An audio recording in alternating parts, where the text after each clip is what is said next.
Сильный напор стремительно заполняет колодец в одном из частных домов в сельском поселении Ашты. Последние несколько дней местные жители были вынуждены обходиться без воды. Тем более в эту жаркую погоду, когда нельзя полить огород или решить другие бытовые вопросы, это настоящая проблема. По просьбам сельчан глава региона поручил организовать подвоз воды в необходимом количестве. Водовозная машина доставила воду на улице Выгонная, так как здесь у домовладельцев есть глубокие колодцы, из которых остальные смогут набрать воды для бытовых нужд. Подвозом занимается Ингуш-регион-водоканал, и в республике эта работа начата неделю назад.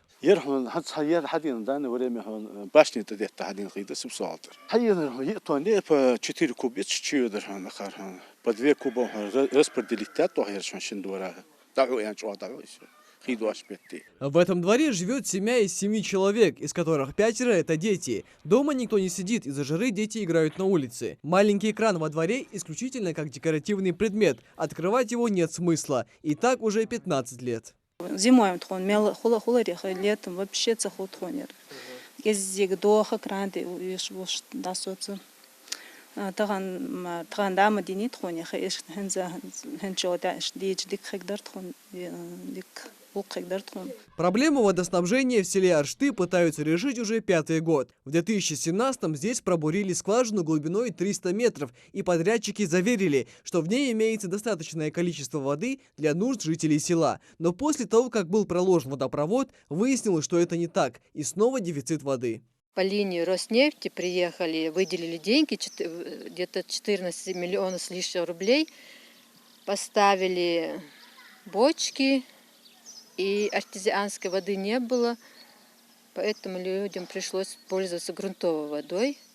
А в летнее время грунтовые воды уменьшаются, и мы испытываем неудобства и очень плохие условия. В прошлом году в правительстве региона пришли к выводу, что необходимо по программе Минсельхоза выделить средства для бурения арт-скважины в селе Чемульга. В дальнейшем эту воду можно направить в резервуары, которые размещены в Ашты. Ну а пока этот вопрос решается, власти региона активно занимаются вопросом обеспечения населения питьевой водой. Средства на это выделены из Национального фонда развития Республики Ингушетия. В зависимости от возникновения каких-то аварийных ситуаций, проблемных вопросов с водоотведением, по поручению главы республики начата закупка дополнительных водовозных машин. На сегодняшний день уже 2 машины пришли в республику, и где-то во второй половине недели мы уже будем иметь более обширный автопарк.